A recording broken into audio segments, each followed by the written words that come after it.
पहले आई हूँ मैं। हाँ हाँ, महान काम कर दिया उन दोनों से पहले आकर। अब बैठो। नमस्ते मैम। अरे ईश्वर, आज तुम लेट कैसे हो गए? इसमें स्टूडेंट को लाने में लेट हो गया, ये भी आपसे पड़ेगा। अच्छा, क्या नाम है बेटा तुम्हारा? मेरा नाम चंद है मैम। ओ, अच्छा नाम है। बैठो।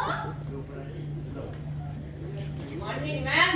गुड मॉर्निंग, गुड आफ्टरनून में हुआ है और तुम्हारा गुड मॉर्निंग चल रहा है, क्यों?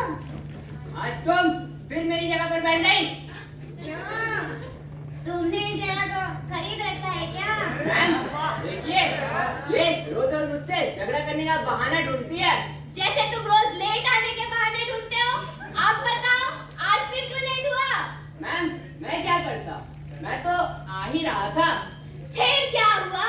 फिर मैम मैं बस के पीछे भागा, मेरे हाथ में बस का हैंडल ही नहीं आया और मैं गिरने वाला था।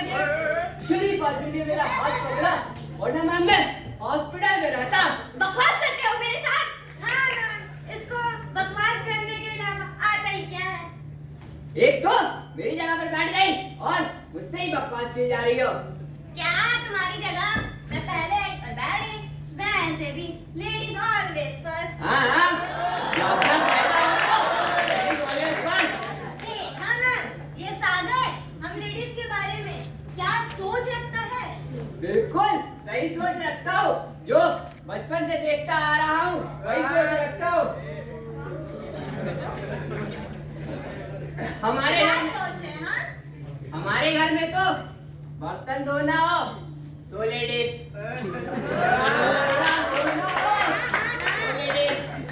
खाना बनाना हो तो लेडीज और झाड़ू मारना हो तो लेडीज। और हम लड़के सेठ की तरह खेलो कूदो कमाओ और उड़ाओ, अपना तो ऐश ही ऐश है। जी जी जी, कितनी घटिया सोच है तुम्हारी। देखा ना, I love man.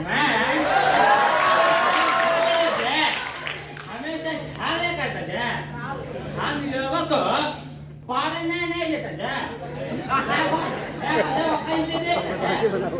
क्या दवाई लगा था? मूर्ति बैठो। आज तुम सबों की सोच को बदलने का वक्त आ गया।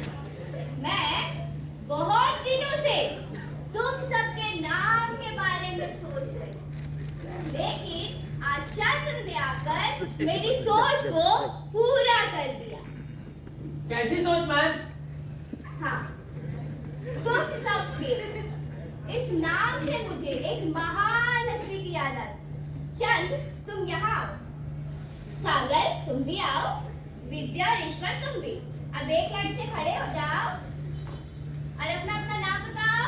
चंद, सागर, विद्या, ईश्वर। ऐसे नहीं। तुम यहाँ आओ, तुम यहाँ, तुम यहाँ, तुम यहाँ। अब अपना अपना नाम बताओ। ईश्वर, चंद, विद्या, सागर। मैं, ये तो ईश्वर चंद विद्या सागर हो गया। बैठो तुम सब। बिल्कुल सही कहा तुमने। इन चारों का नाम मिलाकर एक ऐसी महान हस्ती का नाम बनता है जिनका इन चारों मिलकर कर भी बराबरी नहीं कर सकते। मैम ये आप क्या कह रही है? हाँ, मैं बिल्कुल सच कह रही हूँ। आज अगर लड़कियां यहाँ पढ़ने आ रही हैं, तो उसके पीछे भी ईश्वर चंद विद्यासागर का ही हाथ है। अच्छा, बताओ, तुम सबने तो ईश्वर चंद विद्यासागर के बारे में पढ़ा है? Yes, ma'am. जानते भी होगे? Yes, ma'am. Very good. अब जरा बताओ एक एक करके। ईश्वर, पहले तुम बताओ। बरतानवी हिंद के एक इंतहाई मशहूर व मासिर बंगाली शख्सियत जो जामिया उलूम के हैसियत से मारूफ थे। बंगाली निसात सानिया में इनका अहम किरदार रहा है। एक टीचर, राइटर, फिलोसोफर, ट्रांसलेटर और पब्लिशर भी थे। ईश्वर चंद इन बंगाली प्रोज के सादाकारी और उसके मॉडर्नाइज में इनका अहम किरदार रहा है। सबा, फिर तुम बताओ। ईश्वरचंद ने बरतानवी हुकूमत पर जोर दिया था कि वो बेवाओं की दूसरी शादी का कानून मंजूर करे। इन्हें संस्कृत कॉलेज कोलकाता ने, जहां से इन्होंने तालीम हासिल की, संस्कृत मुतालात और संस्कृत फलसफे में इनकी उम्दा कारनामे के बुनियाद पर विद्यासागर का खिताब दिया गया। संस्कृत जुबान के दो अल्फाज का मजमुआ है विद्यासागर। विद्या के मायने इल्म और सागर के मायने समुंदर के हैं। आइयो आइयो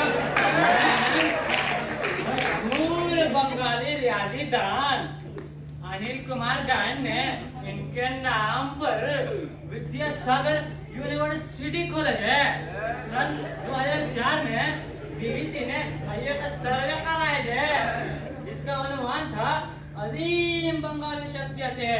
इस सर्वे में अयो विद्यासागर का 9वां नंबर आया। तो ये 9वां नंबर।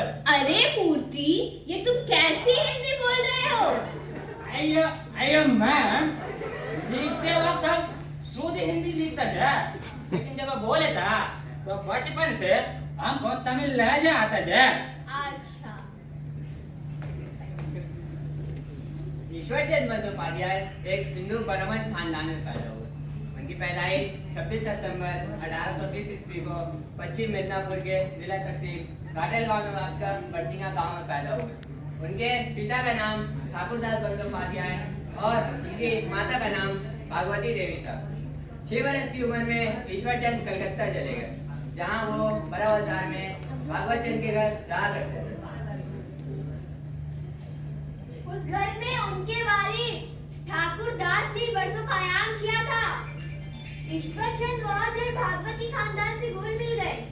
भागवत की सबसे छोटी बेटी राय मुनि की ममता भरी मोहब्बत ने इन्हें बहुत ज्यादा मुतासिर किया और हिंदुस्तान में औरतों की हालात ज़र की इस्लाह की। इनके इनकलाबी कामों में राय मुनि का जबरदस्त तासुर साफ झलकता है।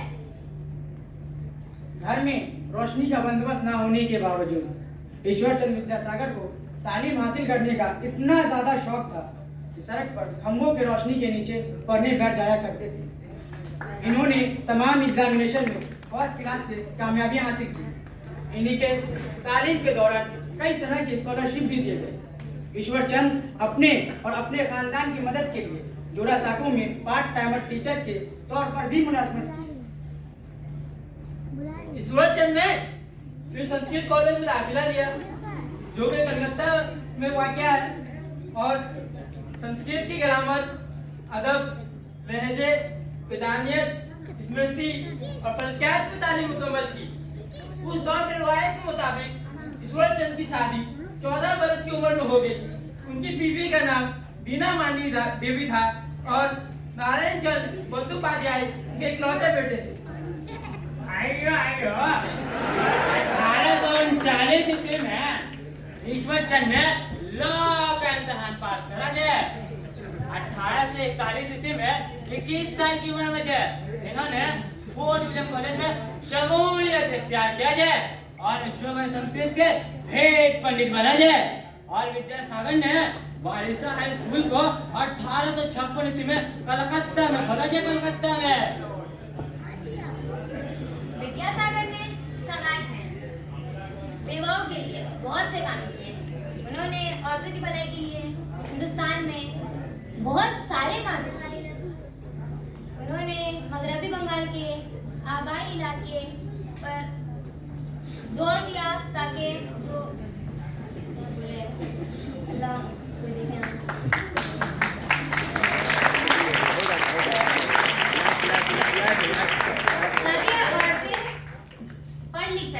लाइफ में हो जाता है। दिगर मुस्लिम के बरक्स इन्होंने माशरे के अंदर से बेहतरी लाने की कोशिश की। अक्षय कुमार दत्ता जैसे लोगों की मदद से उन्होंने समाज में बेवाओं की दूसरी शादी की रवायत कायम की। कॉलेज निजाम में मर्दों को उम्र रसीदा बाज़ औकात बिस्तरे मर्द पर पड़े बंदों को भी एक से ज्यादा शादियों की इजाजत होती ताकि वो उन नाबालिग लड़कियों और इनके वालिदैन को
अच्छे, नटखट होने के बावजूद पढ़ने में भी अच्छे। तुम सब जानते हो, ईश्वरचंद विद्यासागर के अजीम बनने के पीछे भी एक औरत का ही हाथ है। वो औरत है उनकी माँ। ईश्वरचंद विद्यासागर अपनी माँ से बहुत प्यार करते थे, उनकी किसी भी बात को नहीं टालते थे। एक दिन उनकी माँ ने उनसे कहा, हिंदू समाज का ये सती सिस्टम उन बेवा औरतों के लिए लानत है, उनके साथ इंसाफ होना चाहिए। तुम्हें इस एक्ट के लिए काम करना चाहिए, तुम्हें बेवाओं की दूसरी शादी के लिए काम करना चाहिए और साथ ही साथ औरतों की तालीम का बंदोबस्त करना चाहिए। ईश्वरचंद विद्यासागर ने अपनी माँ को वचन दिया। यस मैम, उन्होंने विलेज एरिया में घूमकर लोगों को, अपनी बच्चियों को तालीम याफ्ता करने के लिए राजी किया। तकरीबन 1300 बच्चियों ने स्कूल में दाखिला लिया। उनका दिल बहुत बड़ा था।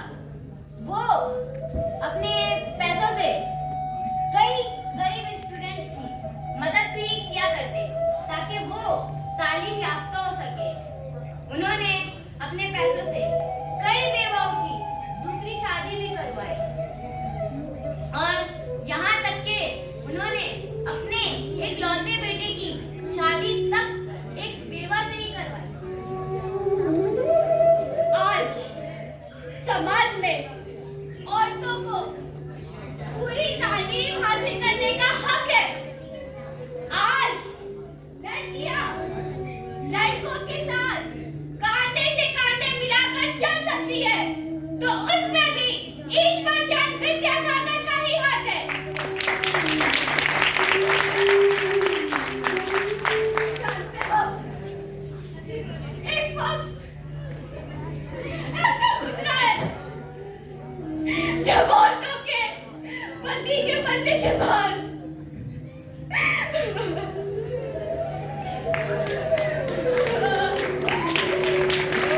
उनके पति की चिता पर औरतों को जिंदा जला दिया जाता था। सोचो, अगर आज ईश्वरचंद विद्यासागर ना होते तो उन बेवा औरतों का क्या होता? वो आज भी हमारे समाज में अपनी पति की चिता पर रोज जिंदा जल रही होती और हम देख रहे होते। मैम, ईश्वरचंद के चंद अहम बातें। नंबर 1, जो नास्तिक है उन्हें भी एक ईश्वर को तस्लीम करनी चाहिए, इसी में उनकी भलाई है। नंबर 2, अपने फायदा से पहले अपने समाज और देश के फायदा के बारे में देखना एक सच्ची और समझदार नागरिक का धर्म होता है। नंबर 3, दूसरों के काम आने से बढ़कर और कोई दूसरा नेक काम और धर्म नहीं होता है। नंबर 4, जो इंसान डिसिप्लिन के साथ इल्म हासिल करता जाए और अपने इस इल्म से सबका भला करता जाए, वो उसकी कदर सिर्फ इस दुनिया में नहीं होता जाए बल्कि उस दुनिया में भी होता जाए। नंबर 5, दुनिया में सुखी और खुशी वो लोग हैं जिसके अंदर तहजीब और अदब हो। तहजीब और अदब सिर्फ तालीम से ही आती है। नंबर 6, तालीम में सबसे अनमोल कल्याण होता जाए, इसके आ जाने से ना सिर्फ अपना बल्कि पूरे समाज और दुनिया का कल्याण होता जाए। नंबर 7, इस दुनिया के तमाम मखलूकों में ईश्वर ने इंसान को अशरफ बताया है क्योंकि उसने इंसान को समझ अदा की है। तुमने तो मेरे पति से मुलाकात की है ना, उनसे बातें भी की है। कैसे है वो? बहुत नेक है मैम। बहुत अच्छे हैं मैम। जानते हो, ये मेरी दूसरी शादी है। हाँ, मैं बिल्कुल सच कह रही हूँ। मेरे पहले पति की एक कार एक्सीडेंट में मौत हो गई थी।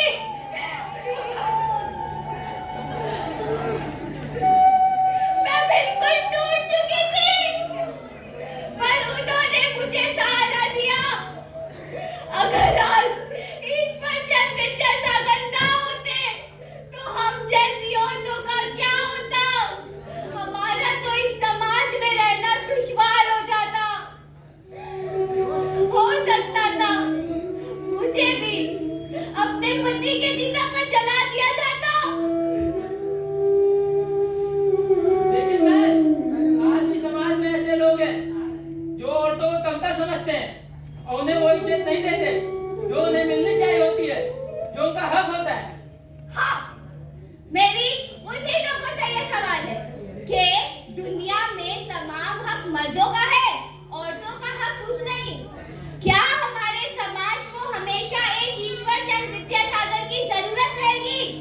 जब जब औरतों को कमतर समझा जाएगा, कोई ईश्वरचंद विद्यासागर फिर से जन्म लेंगे। मैम, आपने मेरी आंखें खोल दी। आज से मैं अपने दिल में सिर्फ औरतों के लिए इज्जत ही रखूंगा। जी मैम, आज मैं भी समझ गई कि पहले आकर आगे बैठ जाने से कोई महान नहीं हो जाता। इंसान को महान उसके कर्म और कर्तव्य बनाते हैं। आज से हर औरतों में मुझे देवी ही नजर आएगी। चलो, मेरी इन बातों ने तुम लोगों की सोच बदल दी। यही मेरे लिए बहुत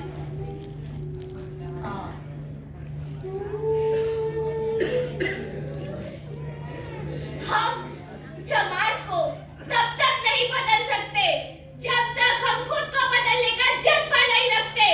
इसलिए पहले आप खुद को बदले, फिर समाज को। लेकिन मेरी आप सबसे एक गुजारिश है, एक बार आप ईश्वरचंद विद्यासागर के किरदार को समझें, समझकर एक बार उतर कर देखिए। यकीन मानिए, आपकी जिंदगी बदल जाएगी। आपकी जिंदगी को एक नई और खूबसूरत दिशा मिलेगी।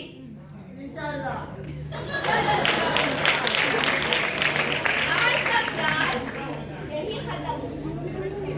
लेकिन हम चाहेंगे तुम में से कोई ईश्वरचंद विद्यासागर, रविंद्रनाथ टैगोर, APJ अब्दुल कलाम आजाद, बेगम रुकैया, मदर टेरेसा बन जाए।